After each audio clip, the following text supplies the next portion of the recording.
What's up, everybody?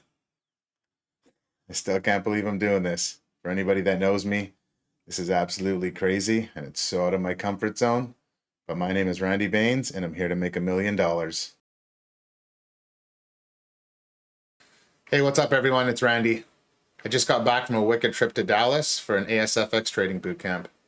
The trip was packed with trading, some great barbecue, some good old country music, but the most impactful part of it for me was the networking. So I thought I'd make a quick video, break it all down for you. Let's get into this. So, give him a round of applause. Focusing. Let's have some fun. Go ahead. I appreciate it. So Wednesday evening, I landed in Dallas. I was fortunate enough that the gang waited for me to grab dinner. We all got together for me, which was super exciting because I finally got to meet some people that I've been talking to on a daily basis online through the BSC. Now, one thing I can say is building a relationship and connection with someone online and then finally meeting them in person is a really cool feeling. So we got to sit down, kind of just catch up, which was nice, and get ready for the day tomorrow, which was day one of the trading. So day one kicked off Thursday morning with a trading competition. I was fortunate enough to have Mark Ross as my captain. We had 2 other new traders in our group, and we're up against 3 other groups of traders. That's when Austin and Evan, who were the coaches and the host, decided that they were going to drop a bomb and they were going to trade against us to have some healthy competition. So what the hell? Mark and I had sat down with our group. We came up with a strategy. We were going to play 2 accounts. We were going to do things a little different and be safe in one account and a little heavier in the other one. We waited for a setup, took a trade. It didn't work out in our favor, and we're basically said, that's it, we're done for the day.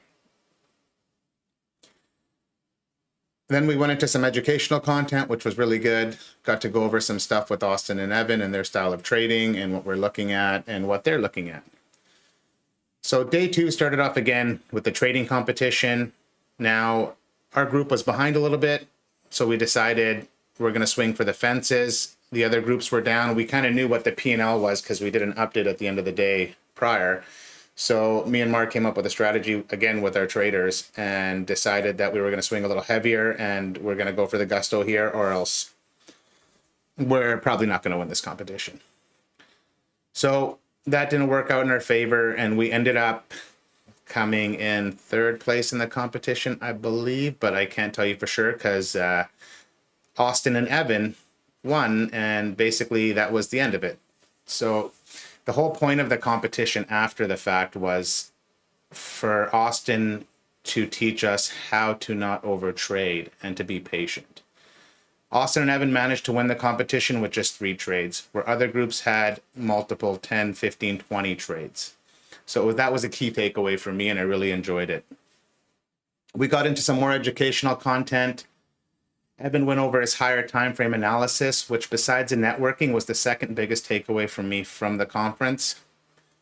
His approach to reading the higher time frame and getting a market bias was really, really interesting and very impactful.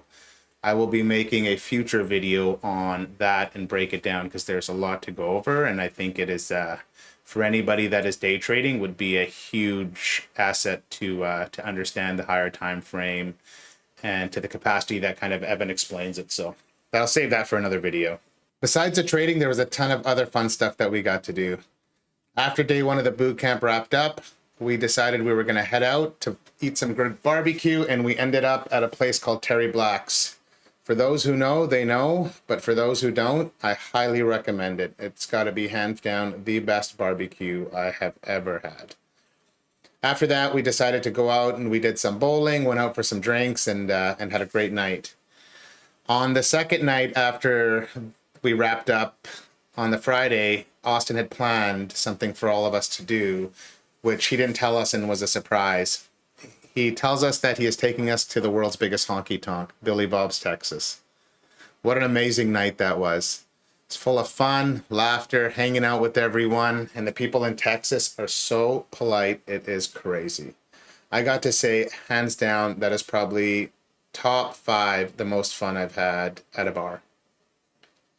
So on to Saturday, some people went home. There was a small group of us left. We got to go out for a nice intimate dinner. at a steakhouse called Del Frisco's. I highly recommend it. Beautiful restaurant, was recommended to us by another fellow BSE member, Brent. And we had a great dinner, sat down, some great conversations, and just, yeah, it was a nice chill night. And again, I got to spend some time networking and building some connections with some new people, which was super cool. So all in all, it was a great trip.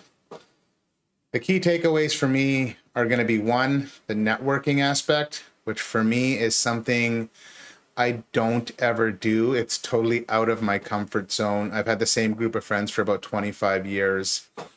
But to make new connections and to meet like-minded individuals with the similar goals like I have has truly, reinforced why I'm doing this. It's, being around positive individuals is truly helpful, especially when you're learning something, especially at my age, at 43, trying to learn something new. So, the networking was super cool.